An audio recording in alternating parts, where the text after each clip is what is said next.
I am not casting aspersions on contractors, but there are people who come into neighborhoods specifically to case places who masquerade as contractors.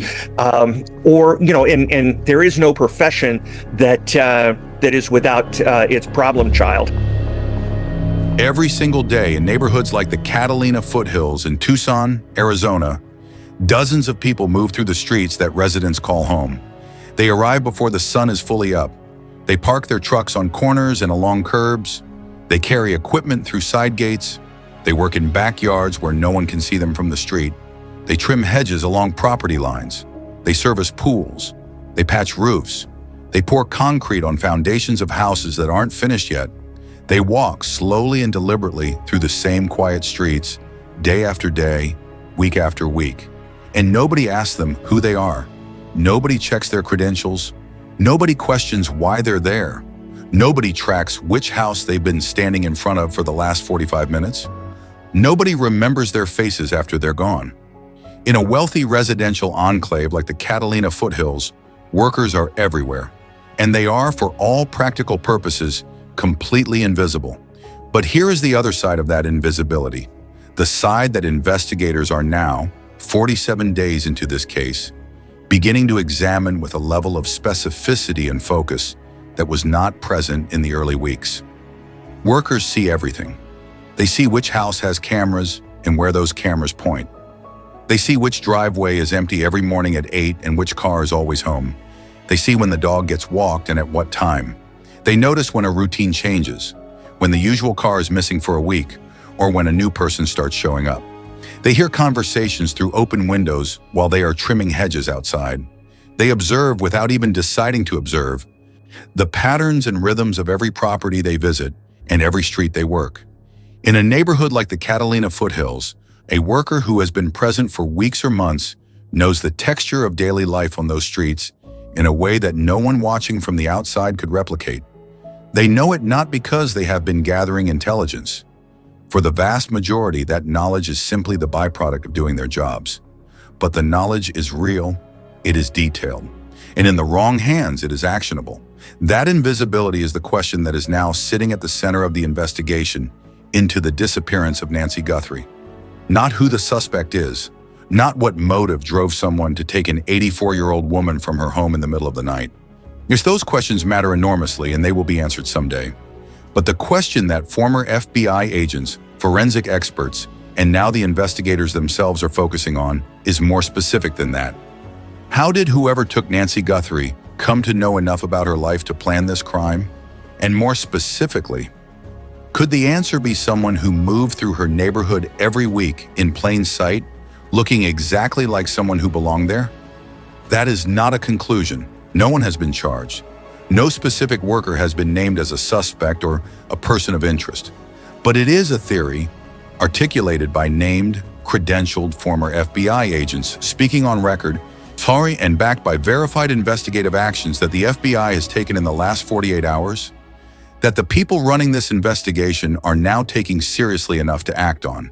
And the evidence that supports it, verified by credentialed journalists at established news organizations, is worth examining carefully. Let's start with what this kind of invisible observation actually looks like in practice. Not in theory, not as an abstract concept. In practice, in a neighborhood exactly like the Catalina Foothills. A landscaping crew arrives at a property 2 houses down from Nancy's at 7:30 a.m. on a Tuesday. They work for 4 hours. During those 4 hours, one member of the crew is on a riding mower for portions of that time. He has a direct, unobstructed view of the street. He sees Nancy's car, a specific make and model he's noticed before, parked in the driveway. He sees the garage door open at 9:15 a.m. and close again 10 minutes later. He sees a delivery driver leave a package at the front door and ring the bell without an answer. He notes, without consciously deciding to note it, that the woman who lives at that address with the blue car is home in the morning and leaves mid-morning on Tuesdays. That is not intelligence gathering. That is just being present and having functional eyes. The crew finishes, packs up, and moves to the next property. Nobody documents what was observed. Nobody files a report. The information exists only in one person's memory. But if that same person returns the following Tuesday, and the Tuesday after that, and the one after that. And if they are also present on some Saturdays, when residential neighborhoods are quieter and patterns are different but still observable, the cumulative picture that builds up over months is detailed, specific, and actionable in ways that no amount of passive internet research could replicate. This is what criminologists and behavioral analysts call ambient surveillance, the passive, unintentional, comprehensive knowledge that develops from repeated presence in a space. It is not reconnaissance in the traditional sense. It requires no planning, no equipment, no criminal intent. It simply accumulates over time in anyone who is regularly present in an environment and paying normal human attention to their surroundings. And in a targeted crime that required specific knowledge of Nancy Guthrie's patterns, knowledge of when she was home, when she was alone, when the neighborhood was quiet enough to act, ambient surveillance represents one of the most plausible explanations for how that knowledge was obtained without any direct personal contact with Nancy herself. Before we go any further, there are facts that need to be stated clearly and without ambiguity. Nancy Guthrie's family, her daughters, her son-in-law, every member of her immediate circle, was officially cleared by the Pima County Sheriff's Department on February 16, 2026. They are not suspects. No one has been charged with any crime in connection with Nancy's disappearance. No construction worker, landscaper, or neighborhood service worker has been publicly named as a person of interest. The theory discussed in this video is based on expert analysis from named, credentialed former FBI agents speaking on record and on investigative actions confirmed by named journalists at established news organizations. This is analysis of evidence, not accusation. If you have any information about this case, please call 1-800-CALL-FBI. That is 1-800-225-5324. You can submit tips online at tips.fbi.gov. The reward is $1.2 million. Now let me tell you what those investigators are actually looking at and why it matters. Nancy Guthrie is 84 years old. She is the mother of NBC Today Show anchor Savannah Guthrie. But before any of that, before the national headlines, before the FBI deployment, before the 47 days of searching, she was simply a woman who lived in a quiet and affluent neighborhood in the Catalina Foothills area of Tucson and had done so for years. She is someone who, by all accounts from people who knew her, lived a quiet and relatively contained life in the period before she disappeared. She sent Christmas cards to her neighbors. She waved at people walking dogs past her home on Camino Real. She had a neighborhood walking group. Years ago, before her health made it difficult, she attended church services online, following the live stream of a church in New York that her daughter Savannah attended, rather than going in person to a local congregation. She has a pacemaker and requires daily medications. She was, as her family and her community described her, someone who was fully present and fully aware, sharp, warm, zero engaged, but whose world had grown somewhat smaller over time as her health placed limits on how much she moved through it. And that contained quality of her daily life is actually significant. Not in the way that some early coverage of this case implied, not as a vulnerability that invited targeting, but as an investigative detail that sharpens the question of who had access to her patterns.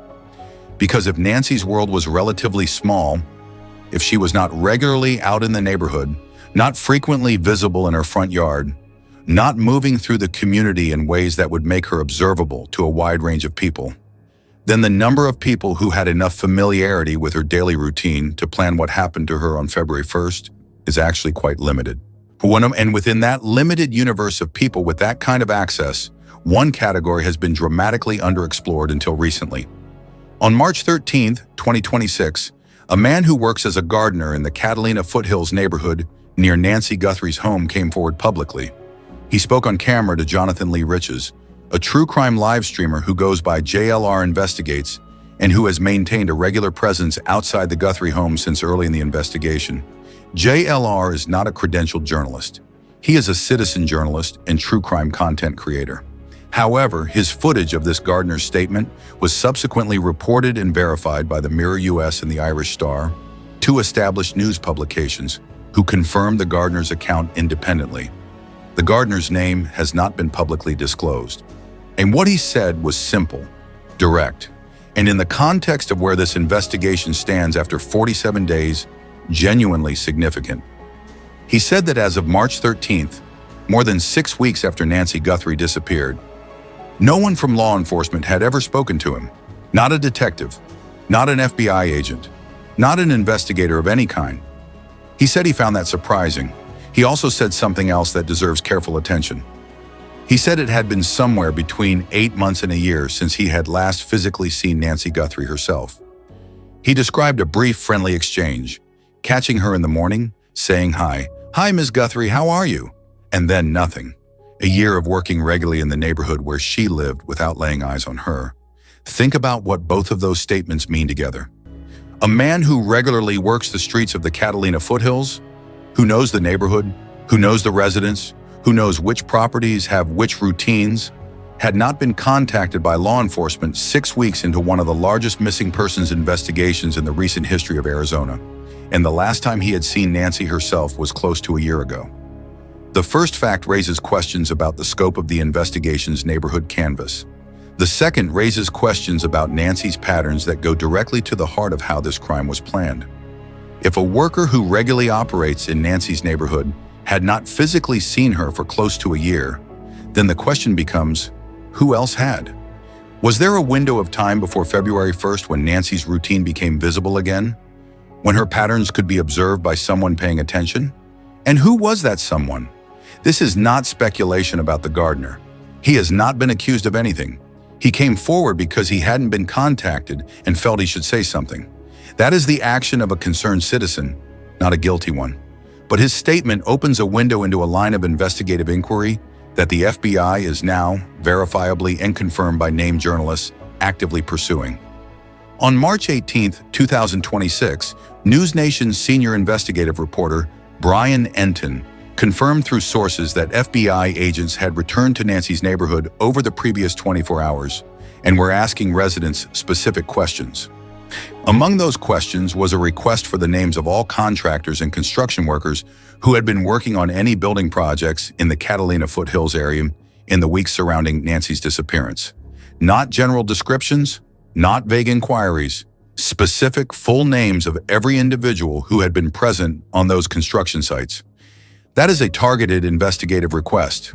The FBI does not ask for comprehensive personnel lists from construction projects without a specific reason to believe that the people on those lists might have relevant information. And when you combine that request with what former FBI Special Agent Steve Moore said in his conversations with Brian Entin on the Brian Entin Investigates podcast, the picture becomes clearer. Moore, a retired FBI Special Agent with decades of experience investigating violent crimes, explained the theory directly. He was not speaking about any specific individual. He was speaking about a behavioral template, a known pattern that law enforcement has seen before in cases involving targeted crimes against residents of wealthy neighborhoods. There are people who masquerade as workers, Moore said, someone who fits the visual landscape of a neighborhood, someone whose presence day after day does not raise a single red flag. A landscaper fits that description. A construction worker fits that description. A pool technician fits that description. Moore elaborated on why a worker in a residential neighborhood would have exactly the kind of intelligence required to plan a targeted crime. Construction crews working nearby properties would be within sight of the target street. They would see which cars come and go at what times. They would observe the routine of residents, when lights go on and off, when a car leaves in the morning and when it returns at night, when family visits happen and when the house is quiet and empty. A parked work truck on a corner has zero suspicious profile. Nobody calls the police on a work truck. Nobody checks IDs on a construction crew in a neighborhood where construction is happening on multiple properties simultaneously. That, Moore explained, is cover. Legitimate, invisible, zero suspicion cover. And in a crime that required weeks of surveillance, careful timing, and precise planning, cover matters enormously. Jennifer Coffindaffer, a former FBI special agent who spent 25 years investigating kidnappings and violent crimes, and who has been one of the most substantive voices analyzing this case, has made a similar point from a different angle. Coffindaffer's central theory about how whoever took Nancy obtained the knowledge required to plan this crime is what she has called the insider knowledge framework. Someone with a tangential connection to Nancy's household or neighborhood, Coffindaffer has argued, provided the intelligence that made this crime possible. My number one theory, she has said, is that people with some tangential connection to the household exposed insider knowledge to criminals. Tangential, not intimate, not a family member or a close friend. Someone whose connection to Nancy or to her property was legitimate and ordinary. Someone with a reason to be there, who either used that access themselves or passed what they learned to someone else. The worker theory fits Coffindaffer's framework exactly. A landscaper who maintains properties in the Catalina Foothills doesn't need a personal relationship with Nancy to accumulate detailed knowledge of her life. They just need to be present, regularly, over time, with their eyes open. Now let's talk about what the FBI's camera review actually revealed, because this is where the worker theory connects most directly to the physical evidence in this case. ABC News first reported, and CBS News confirmed, West that the FBI recovered thumbnail images from motion-activated cameras positioned around Nancy's property. Cameras covering the pool area, the backyard, and the side yard. These were not the Nest doorbell camera at the front of the house. These were separate motion-triggered systems on the perimeter of the property that stored residual data even without an active subscription service. What did those thumbnails show? According to sources briefed on the investigation and reported by ABC and CBS, the images showed family members visiting the property in the weeks before Nancy disappeared. They also showed landscapers, pool workers, people with legitimate reasons to be on or near the property. People whose presence, when you look at the images in isolation, seems completely ordinary and unremarkable. And investigators who reviewed those images concluded that nothing in them looked suspicious. But here is the detail that changes everything about how you interpret that conclusion. Those cameras captured absolutely nothing on the night Nancy was taken. Not a single motion-triggered image, not one frame. On the night of February 1st, 2026, the cameras that had been reliably recording activity for weeks, cameras that had captured landscapers and pool workers and family members going about their normal routines, went completely dark. A source familiar with the investigation described the silence as, and this word was reported precisely and was chosen carefully, odd. Not explained, not accounted for, just odd. Because the cameras worked before that night. They worked after it. But on the single night that mattered most, the night Nancy disappeared, they captured nothing. That fact connects to another verified element of this investigation that Pima County Sheriff Chris Nanos has confirmed investigators are examining. On the night of February 1st, around the same time Nancy's pacemaker disconnected and her cameras went dark, multiple neighbors in the immediate area reported that their internet service went out. Their own Ring cameras and smart home systems malfunctioned in the same window. One neighbor whose home is within eyesight of Nancy's residence reported that her dog began behaving in an agitated and uncharacteristic way in the middle of the night. This has led investigators to examine the possibility that a signal jamming device may have been used on the night of the abduction. Sheriff Nanos confirmed publicly that investigators are looking into the internet disruption and the timeline of the camera failures. The jammer theory has not been confirmed. It remains a working hypothesis being actively investigated, not an established fact. But the possibility that a device was used to disrupt wireless communications across a defined radius, effectively blinding internet-connected security cameras in the area without physically touching them, is being taken seriously by the people running this case. If that theory is correct, and it has not been confirmed, then whoever planned this crime understood how wireless security systems work. They understood that most modern security cameras depend on internet connectivity to record and store footage. They understood that disrupting that connectivity in the right window could create a surveillance blackout without triggering any visible alarm. Workers who regularly service residential properties in wealthy neighborhoods like the Catalina Foothills develop a detailed understanding of how those properties are secured. Not because they are planning crimes. For the vast majority of workers, that knowledge is entirely incidental, just part of understanding the environment they work in. But over weeks and months of regular presence in a neighborhood, a worker learns things. They see which properties have cameras and where those cameras point. They notice when systems get upgraded or when new equipment is installed. They may hear conversations through open windows while they are trimming hedges.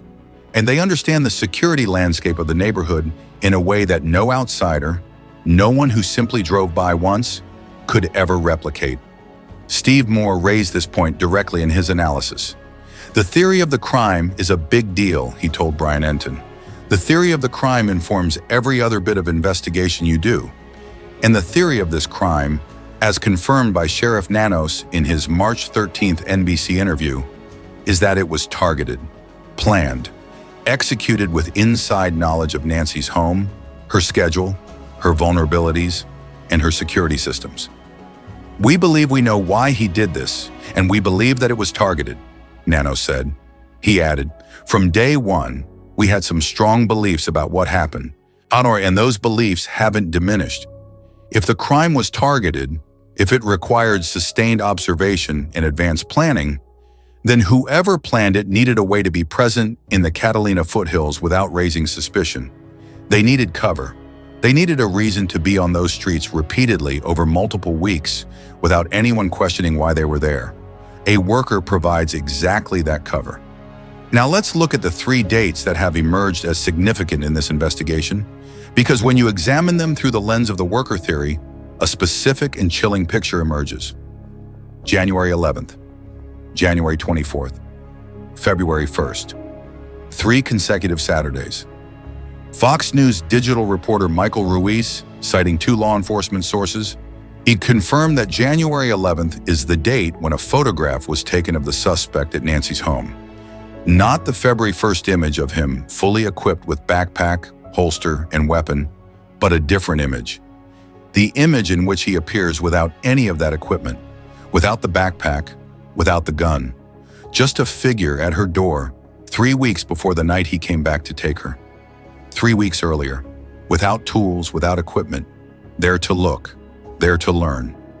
News Nation's Brian Entin subsequently confirmed, through a neighbor who spoke with FBI agents during their canvassing, that January 24th has also emerged as a date of specific interest to investigators.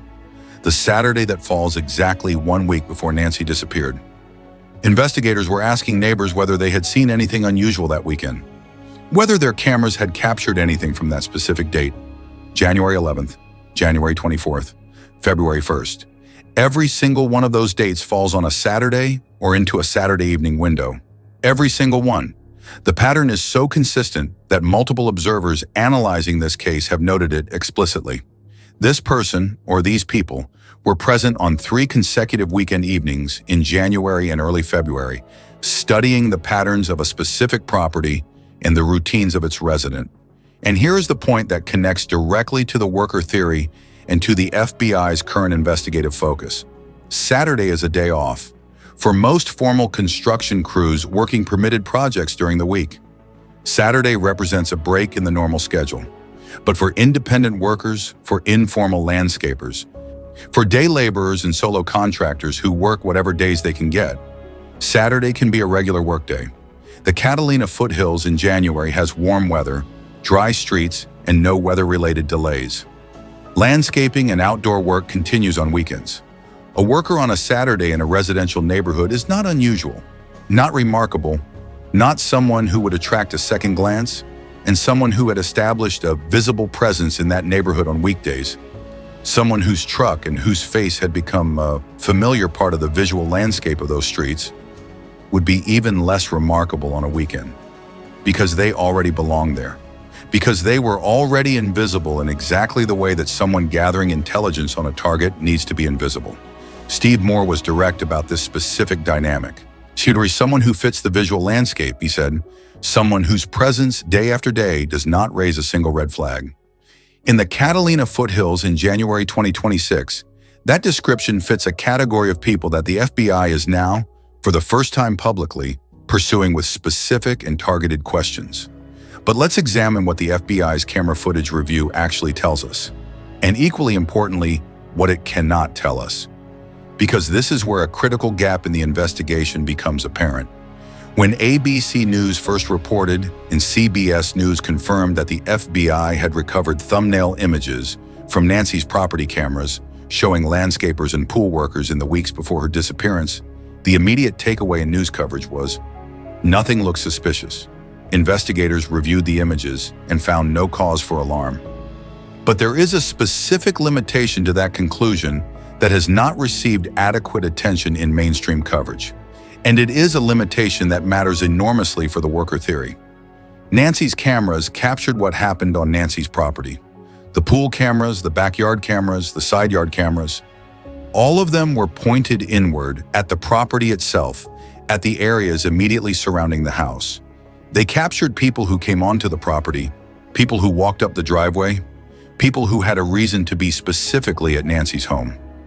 What they did not capture, what they physically could not capture, was the street outside, the neighboring properties, the construction site 3 lots away, the work truck parked on the corner for 2 hours on a Saturday afternoon, the worker sitting in a vehicle with a clear line of sight to Nancy's front door, watching who comes and goes without ever setting foot on her property. In the criminology literature, this has a name. It is sometimes called the surveillance radius problem. And in a neighborhood as spacious and spread out as the Catalina Foothills, where lots are large and properties are set back from the road, the area that falls outside any given camera's field of view is substantial. Someone who spent weeks observing Nancy from an adjacent property, from a work site 1 street over, from a parked truck with a view of her driveway, would not appear in those thumbnails. None of that observation would be captured. None of it would show up in the images the FBI reviewed. And when sources said nothing in the footage looked suspicious, bam, that statement was accurate, but incomplete. The footage showed nothing suspicious because the surveillance, if it happened, didn't happen where the cameras could see it. That is why the FBI asking for names of every construction worker who was active in the Catalina Foothills neighborhood in January and early February is such a significant investigative step. It is the FBI acknowledging that the camera footage from Nancy's property, thorough as it is, has limits, and that the answer to how someone learned enough about her routine to plan this crime might exist outside the frame of those cameras, in the activities of workers who were present in the neighborhood, but never on the property itself. Now there is another piece of verified evidence that the FBI obtained in this investigation that deserves attention in the context of the worker theory. A piece of evidence that was analyzed and found to contain nothing notable, but that raises a specific and so far unanswered question. The FBI has confirmed, through reporting by News Nation and investigative journalist Dave Mack on Crime Stories with Nancy Grace, that they obtained video from inside the Uber ride Nancy took on the evening of January 31st, hours before she disappeared. The Uber driver who picked Nancy up at her home at approximately 5:32 p.m. and drove her to her daughter Annie's house for dinner was cooperative with investigators from early in the investigation. He turned over all footage from inside the vehicle to the FBI. 8 investigators reviewed everything from that ride: Nancy's words, her demeanor, her interaction with the driver. According to Dave Mack's reporting, investigators found nothing notable, nothing unusual. It was by all accounts an ordinary pickup and drop-off. A regular Saturday evening trip from a woman's home to her daughter's house for dinner. That footage has not been released publicly, and it confirmed nothing suspicious about the ride itself. But here's the question that footage raises, and it is a question about the street outside rather than the vehicle inside. At 5:32 p.m. on January 31st, the day before Nancy disappeared, she walked out of her home and got into an Uber. She was visible. She was moving. She was outside in her driveway, in her neighborhood, for the brief minutes it takes to get from a front door to a waiting car. Who else was on that street at that moment? If someone had been observing the Catalina Foothills neighborhood in the weeks leading up to February 1st, if they had been present on January 11th and January 24th, studying her Saturday evening patterns, then the evening of January 31st, the Saturday she disappeared, would have been another opportunity to confirm what they had already observed: her routine, her movement, the fact that she was home, that she was going somewhere and coming back, that later that night she would be alone. The Uber footage confirmed nothing about the driver or about Nancy, but the question of who else was on Camino Real when Nancy walked out of her front door that evening remains open. And this brings us to a broader question about the scope of the investigative canvas. A question raised directly by the gardener's statement and by what it implies about how many other workers in that neighborhood may have information that investigators haven't yet sought. In a standard missing persons or abduction investigation in a residential neighborhood, the canvas of service workers is not considered optional. It is considered foundational. Mail carriers who covered the relevant streets, regular delivery drivers whose routes include the area, landscaping companies who service properties within a defined radius of the target address, pool maintenance crews, HVAC technicians, anyone whose work brought them regularly to that street in the weeks before the crime. The gardener who spoke publicly on March the 13th said that as of that date, no law enforcement representative of any kind had ever spoken to him. He found that surprising, and given that he works regularly in the neighborhood where Nancy Guthrie was taken, he was right to find it surprising. But the more important question is not whether the gardener himself was contacted. It is whether his situation represents an isolated oversight or a pattern. Whether there are other workers in that neighborhood, other people with regular access and regular visibility, who have also not been part of the formal investigative canvas. And the FBI's decision, confirmed by Brian Entin's reporting, was to return to the neighborhood and specifically request the names of all construction workers and contractors active in the area, suggests that investigators themselves now believe there may be relevant witnesses who have not yet been reached. That is what pulling up couch cushions looks like, as former FBI agent Steve Moore described the current phase of the investigation: not going backward, not repeating work already done, moving into the layer of the investigation that becomes accessible only after the more obvious avenues have been exhausted and found insufficient. Former FBI agent Jennifer Coffindaffer said something in March that is worth returning to here. She was commenting on the fact that law enforcement had declined help from organized volunteer search groups. Is LE close to an arrest and they know what happened to Nancy, so they don't want to waste the valuable resources of these groups? She wrote publicly. She added, half glass full, hoping LE is getting closer. Whether or not that optimism is warranted, whether the investigation has made progress that isn't visible publicly, the question of the worker canvas remains open and active. The FBI is asking for names. The gardener who came forward publicly had never been interviewed, and the theory that a worker could have used their legitimate presence in the Catalina Foothills as cover for surveillance of Nancy Guthrie's patterns is now being taken seriously by people with decades of law enforcement experience at the highest levels of American federal investigation. There is one more element of this investigative angle that deserves honest attention, and it is an element that the Rotero transcript of the competing channel analysis raised thoughtfully, and that real investigators working this case will have to grapple with directly. The Catalina Foothills and the greater Tucson area have a significant informal labor market.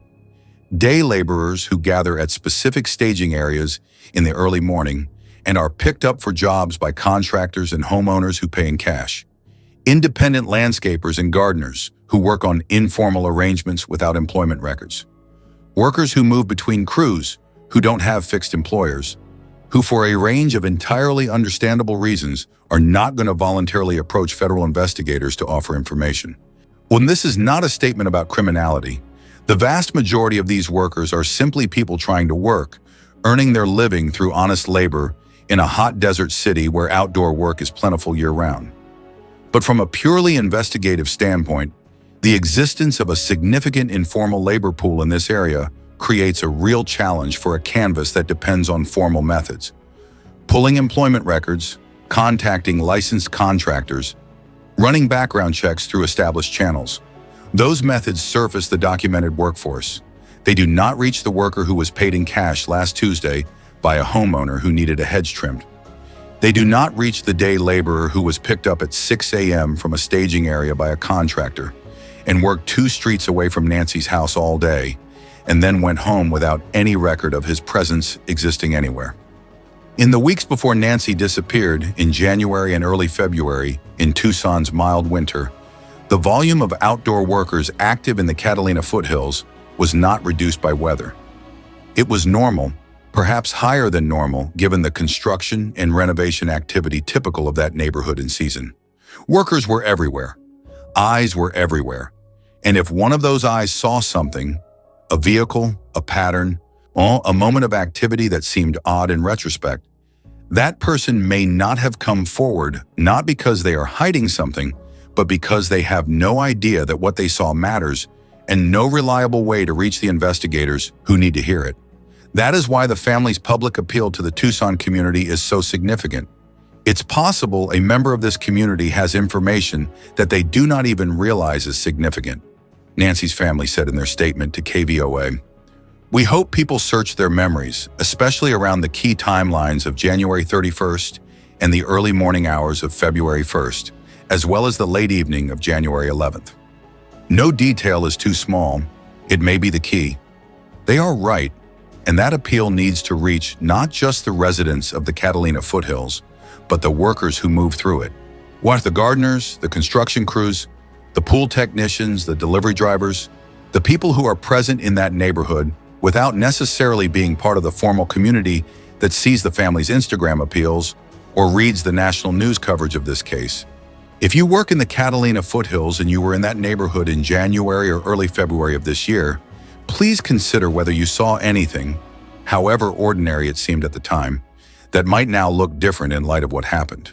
A vehicle you noticed more than once on the same street, a person who seemed to be watching rather than working, something that didn't quite fit the normal rhythm of the neighborhood, but that you dismissed because it seemed minor. Contact the FBI. Your information is wanted. Your safety is not at risk for coming forward, and $1.2 million is available to anyone whose information helps bring Nancy home. The suspect on Nancy's doorbell camera on February 1st was not a trained professional. Former FBI hostage negotiator Chip Massey analyzed the footage in detail and noted specific tactical failures. A weapon holstered in an indefensible position at the front of the waist, thick gloves incompatible with effective firearm operation, an exaggerated and theatrical attempt to disguise his gait that looked performed rather than natural. These are not the movements of a trained operative. They are the movements of someone who had a plan, had equipment, but lacked the professional execution skills to implement either effectively. Massey identified another critical detail that bears directly on what happened inside that house during the 41 minutes between the camera going dark and Nancy's pacemaker disconnecting. He noted that the suspects were inside Nancy's home for approximately 41 minutes, a time frame that he called definitively not the signature of a professional operation. This is not a professional takedown, Massey said directly. This is somebody that doesn't know how to handle the situation that's in front of them. 41 minutes. Professional kidnapping teams trained in this kind of operation work on a principle of absolute speed. Get in, establish control, extract, leave. Most professional operations are completed in under 10 minutes. Some are completed in under 5. 41 minutes means something went wrong. 41 minutes means the situation inside that house was not unfolding the way the suspects anticipated, and the blood evidence tells us exactly what went wrong.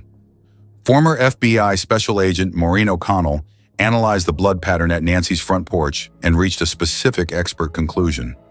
She said she believed Nancy was carried out, that the pattern of blood drops with no movement trails, no footprints, no voids consistent with someone walking, was instead consistent with someone being carried by two people. 2 guys carried her, O'Connell said, and her head tilted in some way. The blood was Nancy's. DNA testing confirmed it. And the fact that there was blood at all, the fact that the suspects left visible physical evidence of a struggle on the front porch, indicates they were not prepared for what happened inside. They came in with a plan. That plan did not account for an 84-year-old woman with a pacemaker who fought back hard enough to bleed. That is not the behavior of someone who knew Nancy personally, who had any kind of relationship with her, who would have had any accurate understanding of her physical resilience.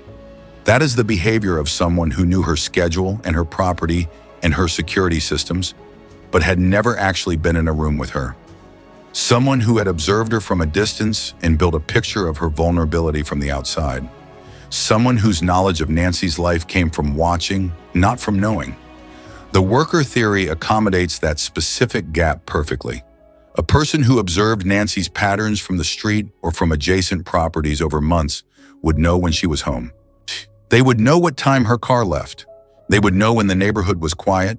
They would not know that this particular 84-year-old woman, despite her pacemaker and her medical fragility, would fight back hard enough to draw blood and delay a planned abduction by more than half an hour.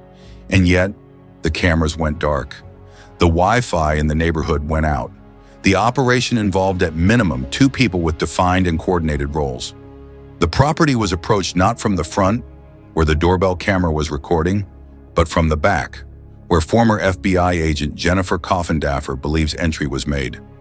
A conclusion she drew from the specific detail that investigators changed the locks on the back of Nancy's house after processing the scene. Whoever planned this crime, as opposed to whoever executed it, had knowledge. Technical knowledge about wireless security systems, tactical knowledge about camera placement and how to create surveillance blind spots, specific knowledge about Nancy's property layout that went beyond what you could learn from looking at a house from the street. That knowledge had to come from somewhere, from someone who had been inside, from someone who had access, from someone whose presence in that neighborhood or on that property or in the vicinity of that property over a sustained period of time gave them information that they should never have been able to use the way it was ultimately used. Was it someone who had worked in that neighborhood? Was it someone who had worked on Nancy's own property?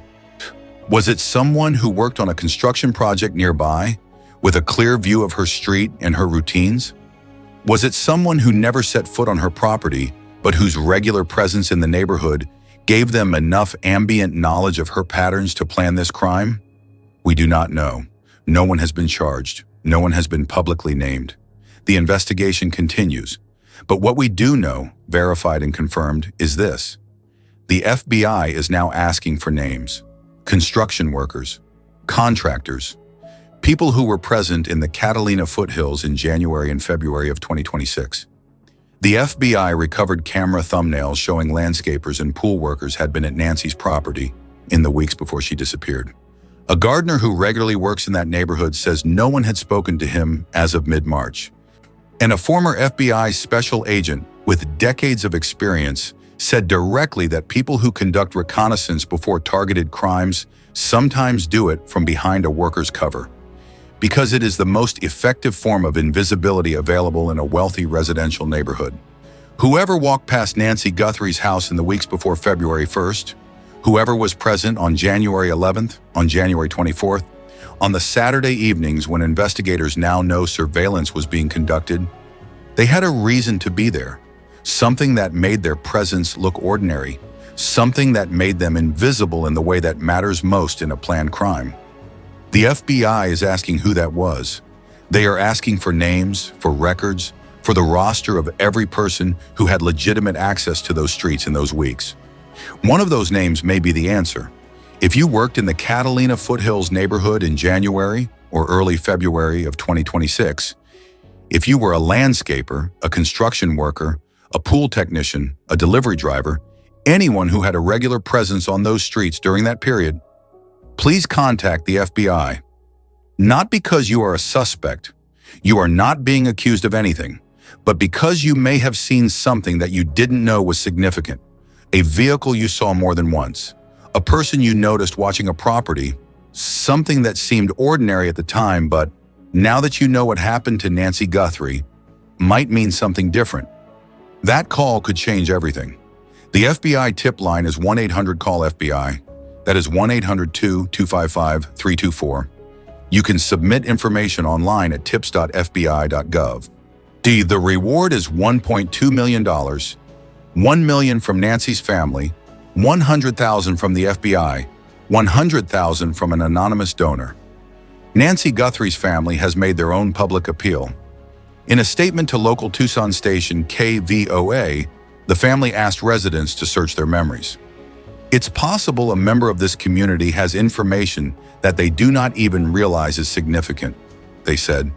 We hope people search their memories, especially around the key timelines of January 31st and the early morning hours of February 1st, as well as the late evening of January 11th. No detail is too small. It may be the key. No detail is too small. That statement from Nancy's family is worth sitting with, because in cases where the answer lives in the ordinary, in the face that was present but unremarkable, in the vehicle that was parked on the corner every Tuesday, in the conversation overheard through an open window. The person who holds the key may not know they hold it. Nancy Guthrie is still missing. She is 84 years old. She has been gone for 47 days. She has a pacemaker and requires daily medications. She sent Christmas cards to the people on her street. She waved at neighbors walking dogs. She had a brief, friendly exchange with a gardener one morning a year ago. "Hi, Ms. Guthrie, how are you?" And that was the last time he saw her. Someone on those streets in January saw her more recently than that. Someone observed her patterns. Someone learned enough about her life, her home, and her security systems to plan what happened on February 1st. And that someone may have been watching from a position that nobody questioned. Because in the Catalina Foothills, workers are everywhere. And workers in every wealthy neighborhood in America are invisible. The FBI is now asking who was there. It is the right question. And if you have part of the answer, now is the time to speak. 1-800-CALL-FBI, tips.fbi.gov, $1.2 million for information that helps bring Nancy home. Subscribe to Unsolved Archive for continued coverage of this case as it develops. We will be here for every development, every verified update, every piece of evidence that brings us closer to understanding what happened to Nancy Guthrie on Camino Real. Because whoever was watching knows that we are watching too. And in the end, no disguise holds forever.